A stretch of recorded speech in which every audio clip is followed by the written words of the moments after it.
Bonjour Général Dominique Trinquant. Bonjour. Merci d'être en direct avec nous sur le plateau de Point de Vue. Alors évidemment, depuis le week-end dernier, après cette opération spectaculaire des Américains au Venezuela, on se demande jusqu'où ira Donald Trump. On parle du Groenland, il a menacé le Groenland. Vous croyez, vous, à un scénario des Américains au Groenland à la vénézuélienne, si je puis dire ? Non, absolument pas. Les intérêts ne sont pas comparables. Oui. Il faut rappeler que pour le Venezuela, le président Trump avait concentré des forces énormes autour et avait dit qu'il le ferait. Oui. Donc la nouveauté, c'est qu'il fait ce qu'il dit et il utilise la force. Ça, c'est la vraie nouveauté. Avec le Groenland, le sujet est totalement différent.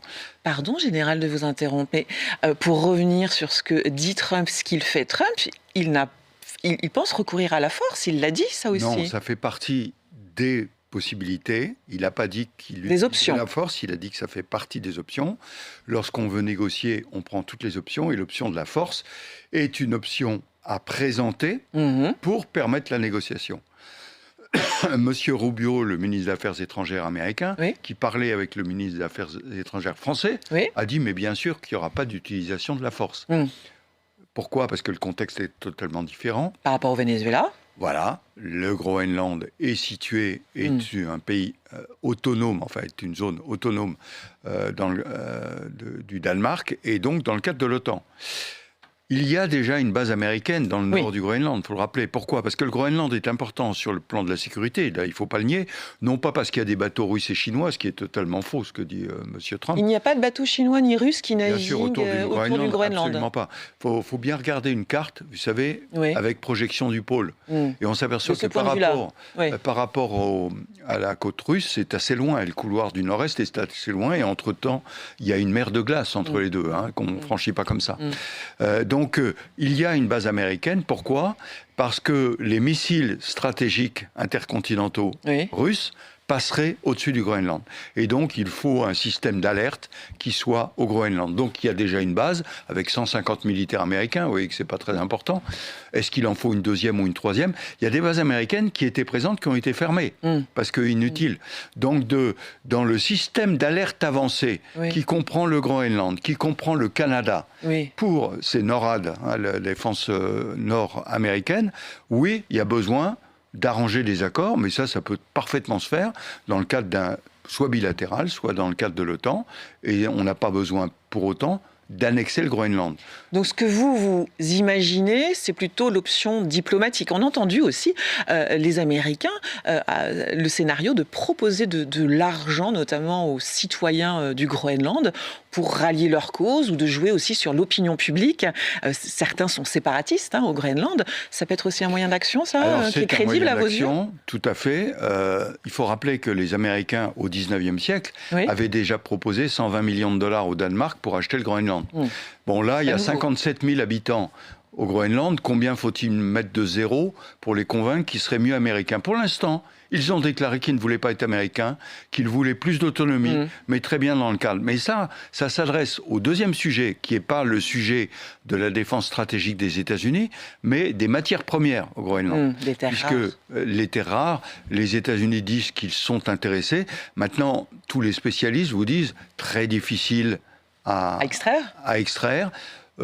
Ça n'est pas évident. Et puis, les Groenlandais sont plutôt écologiques. Ils veulent garder leur terre telle qu'elle est. Donc je ne pense pas que ce soit un argument qui emporte l'adhésion des Groenlandais. Mais enfin, c'est une possibilité également, bien sûr. Il y a cette volonté de Donald Trump de régner... si je puis dire, sur l'Amérique latine. La Colombie a été menacée par Donald Trump, comme Cuba, ils sont dans le collimateur de Donald Trump. Pour ces pays-là, le Mexique également, vous verriez plus effectivement un scénario à la vénézuélienne des Américains, ou c'est vraiment beaucoup trop tôt, ou c'est trop farfelu même ? Non, pour Cuba, on peut y penser. D'abord, M. Rubio est un descendant de Cubains, donc il a bien ça en ligne de mire. Deuxième point, le Venezuela permettait à Cuba de survivre en lui livrant du pétrole. C'est fini. Donc Cuba va étouffer. Et donc, une autre opération, avec étouffement de Cuba, et peut-être une opération, j'en sais rien, est envisageable. La Colombie, alors là, on revient au prétexte qui avait été choisi, du trafic de drogue. Oui. Parce que le vrai trafic de drogue, il vient de Colombie. Et pas du Venezuela. Voilà, et pas du Venezuela. Et puis, il faut rappeler qu'il y a drogue et drogue, que la cocaïne qui est faite en Colombie, elle va plutôt vers l'Europe que vers les États-Unis.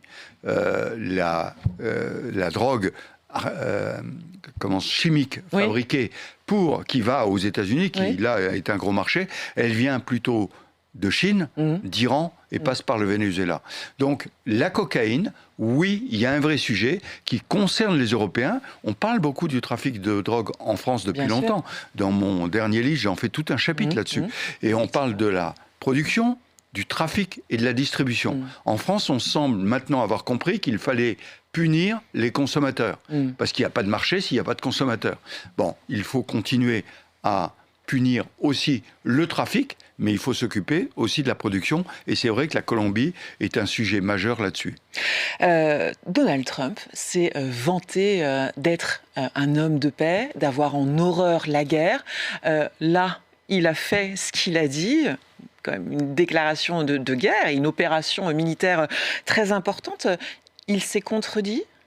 Alors je pense que oui, ceci amène un problème avec son électorat. Les MAGA l'ont élu pour être le président qui fait la paix et qui ne va pas envoyer des troupes partout aux États-Unis avec les retours des body bags, comme disent les Américains, donc des corps qui reviennent. Et là, alors évidemment, l'opération au Venezuela a été une réussite remarquable, techniquement. Il y a eu quelques blessés, mais c'est tout, du côté américain, j'entends. Mais les MAGA commencent à se poser des problèmes quand même sur qu'est-ce que c'est que ce président qui nous avait élu pour ça. La paix, on ne l'a pas élu pour ça. Il y a les midterm elections qui arrivent. L'économie américaine n'est pas flambante comme il nous l'avait promis. On a des problèmes de pouvoir d'achat. Donc, ça lui pose un problème interne, probablement. Les MAGA trouvent qu'il s'occupe trop de la politique extérieure et pas assez de la politique intérieure. Mais néanmoins, si les États-Unis récupèrent les ressources pétrolières du Venezuela, ça va profiter à l'économie américaine. Bien sûr, et l'annonce qui a été faite aujourd'hui même d'un accord avec le Venezuela pour récupérer des milliers de barils immédiatement, qui au passage indique bien qu'au-delà de l'opération militaire, il y avait une opération interne et que la vice-présidente qui a été mise présidente par intérim et qui d'un seul coup décide qu'elle doit négocier avec les États-Unis montre qu'il y a eu probablement de l'achat, pour parler crûment, de personnalité du régime de M. Maduro pour les faire basculer côté américain. Bien sûr. Est-ce que cette opération au Venezuela, c'est pas aussi un message qui est envoyé des États-Unis, de Donald Trump, vis-à-vis de la Russie, de Vladimir Poutine, de la Chine, de Xi Jinping ? Oui, alors on l'espère. Je pense surtout vis-à-vis de la Russie, pas tellement de la Chine. Je l'espère. Pourquoi ? Parce que vous savez qu'il y avait une réunion à Paris hier. On va en parler. La coalition des volontaires, où heureux d'avoir les Américains avec nous, j'allais dire. Mais sauf que ce qui a été présenté, c'est très bien. Mais les Russes sont toujours sur la même position. On ne veut pas de cessez-le-feu. Et donc, il faut une pression américaine supplémentaire pour obtenir des Russes qu'ils fassent un cessez-le-feu. Et donc, la démonstration qu'il y a eu au Venezuela, qui au passage, on fait le parallèle avec le ratage de ce qui s'est passé en février 2022 à Kiev. Les Russes n'ont pas été capables de renverser le gouvernement. Monsieur Trump, en quelques heures, renverse le gouvernement au Venezuela. Et enlève le président. Exactement. Donc, attention, messieurs les Russes, ce que je fais, je dis, je le fais, et je suis capable d'utiliser la force. Donc, je pense que, comme disent les Américains, ça doit ring a bell dans la tête de Monsieur Poutine. Ça doit sonner dans la tête de Poutine. La Russie, d'ailleurs, a commenté cette opération du Venezuela, l'a critiqué. Bien sûr, ils l'ont critiqué. Il y a même une réunion du Conseil de sécurité dès lundi dans lequel la Russie et la Chine, bien sûr, ont critiqué.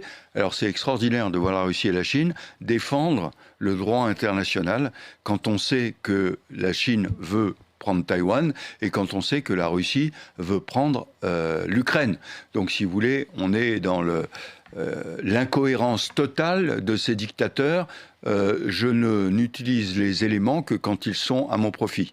Alors justement, vous évoquiez hier le sommet des alliés qui avait lieu à Paris. Le président Zelensky était sur place. Que faut-il retenir? Qu'est-ce qui a été décidé lors de ce sommet? Alors d'abord, c'est l'aboutissement d'un an de travail. L'état-major qui était situé sur le mont Valérien, piloté par la France, avec les Britanniques, des 35 pays de la coalition des volontaires, telle qu'on l'appelle, ont abouti à leurs travaux. Donc, c'est des travaux militaires. Ce qui est intéressant, c'est que ces travaux militaires ont été validés aussi par SACEUR. Qui est SACEUR? C'est le commandement suprême de l'OTAN, qui est américain et qui commande les forces américaines. Donc, ça veut dire que les Américains n'ont pas forcément participé, mais ont validé cette opération. C'est le premier point. Le deuxième point, c'est que ça décrit très bien le processus. S'il y a un cessez-le-feu, on y reviendra, les Américains mettront les moyens en place pour surveiller ce cessez-le-feu. Donc les Américains sont en première ligne, pas au sol, mais avec les moyens techniques. Deuxièmement, on va continuer à renforcer l'armée ukrainienne à 800 000 hommes, parce que c'est elle qui doit tenir. Troisièmement, on va déployer des forces dans les airs, sur terre, dans la mer, pour être capable d'intervenir si la Russie venait à rompre le cessez-le-feu. Et les Américains sont là également pour aider cette coalition des volontaires. Donc je pense que la vraie nouveauté, c'est l'aboutissement d'un processus, premier point. Deuxièmement, les Américains sont présents. Il y avait M. Witkoff et M. Kouchner. Jared Kushner, qui était là. Donc je rappelle qu'ils ont passé 5 heures avec M. Poutine à Moscou. Donc ce sont les seuls qui ont réussi à prendre la température des deux côtés. Donc ils sont avec les Européens, et c'est pour ça que je crois que c'était un moment important. Le président de la République réunit demain les présidents des chambres, des partis, des commissions, pour leur faire part de ce résultat. Pourquoi ? Parce que ça veut dire qu'il y aura des forces françaises qui seraient déployées en Ukraine s'il y a un cessez-le-feu. Voilà, c'est ce que j'allais dire, Dominique Trinquant. S'il y a un cessez-le-feu, on en est encore loin. On en est très loin. C'est pour ça que je dis que la pression doit continuer vis-à-vis de M. Poutine, et que la pression maximum ne peut être obtenue que si les Américains s'en mêlent. C'est-à-dire couper. Alors, au passage, le pétrole du Venezuela, c'est indirectement un moyen de faire pression, parce que le prix du pétrole va changer, que les Russes soutenaient le Venezuela et soutenaient Cuba, qui s'aperçoivent qu'ils perdent un peu la main là-dessus. Alors, ça rentre dans une configuration du monde qui correspond à M. Poutine et à M. Trump. Chacun son aire d'influence. La question, c'est est-ce que M. Trump a compris que l'aire d'influence russe doit s'arrêter à la Russie, et pas forcément au continent européen? C'est la question qu'on va se poser dans les semaines qui viennent, parce que comme vous le savez, les décisions de M. Trump, moi j'attends toujours 48 heures pour les commenter. On ne sait jamais s'il ne va pas changer d'avis. Parce qu'il a un tempérament un peu à volte-face, si je puis dire. Mais ce que j'entends surtout, et on va terminer là-dessus, c'est que cette réunion et l'issue de ce sommet d'hier vous semble très positif dans l'avancée du conflit, de la fin du conflit entre l'Ukraine et la Russie. Complètement. Et je balaye de la main tout de suite tous ceux qui vont dire « mais on évate en guerre, etc. » Non, c'est pour maintenir la paix.